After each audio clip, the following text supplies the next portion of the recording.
kemudian bangkit dari tasyahud awal untuk berdiri.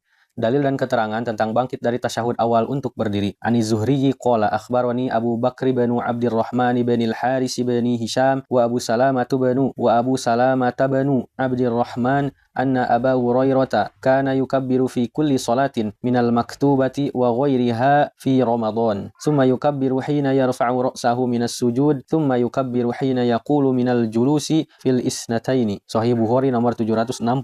Dari Az-Zuhri berkata, telah mengabarkan kepadaku Abu Bakar bin Abdurrahman bin Al-Haris bin Hisham dan Abu Salamah bin Abdurrahman bahwa Abu Hurairah bertakbir dalam setiap salat yang wajib dan yang lainnya baik pada bulan Ramadan maupun di luar Ramadan. Kemudian bertakbir ketika mengangkat kepalanya dari sujud, kemudian bertakbir lagi ketika akan sujud, kemudian bertakbir ketika mengangkat kepalanya dari sujud, dan ketika bangkit berdiri dari duduk setelah 2 rakaat tasyahud awal ia juga bertakbir kembali. Dalil 2. Faqala Abu Humaidin, ana a'malukum bi sholati Rasulillah sallallahu alaihi wasallam. Minar raka'ataini rafa'a yadayhi hatta yuhadhiya bihima mankibaihi kama sana'a inda iftitahi as-shalah. Sahih Ibnu Hibban nomor 1867.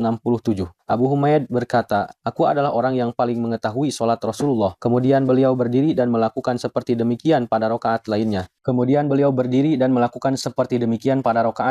Bila beliau hendak bangun dari 2 rakaat, beliau mengangkat kedua tangan hingga sejajar dengan kedua bahu seperti yang dilakukan ketika memulai sholat. Beliau melakukan yang demikian pada seluruh sholatnya. Dalil 1, keterangan, dan ketika bangkit berdiri dari duduk setelah 2 rakaat, ia juga bertakbir kembali dan dalam setiap rakaat sholat dia mengerjakan seperti itu. Hal ini menunjukkan akan kesamaan kaifiat bangkit dari sujud dengan kaifiat bangkit dari tasyahud awal. Dalil 2, keterangan, beliau berdiri dan melakukan seperti yang demikian pada rakaat lainnya. Bila beliau hendak bangun dari 2 rakaat, beliau mengangkat kedua tangan hingga sejajar dengan kedua bahu seperti yang dilakukan ketika memulai sholat. Beliau melakukan yang demikian pada seluruh sholatnya. Hal ini menunjukkan perbedaan kaifiat bangkit dari sujud dan bangkit dari tasyahud awal terletak pada mengangkat tangan. Kesimpulan bahwa bangkit berdiri dari tasyahud awal sama dengan bangkit berdiri dari sujud dalam bertakbir dan gerakannya, tetapi yang membedakannya adalah mengangkat tangannya. Karena bangkit dari sujud tidak mengangkat tangan, sedangkan bangkit dari tasyahud mengangkat tangan seperti takbiratul ihram. Bangkit dari tasyahud awal untuk berdiri adalah bangkit dan bertakbir seperti bangkit dari sujud dengan tambahan mengangkat tangan seperti takbiratul ihram.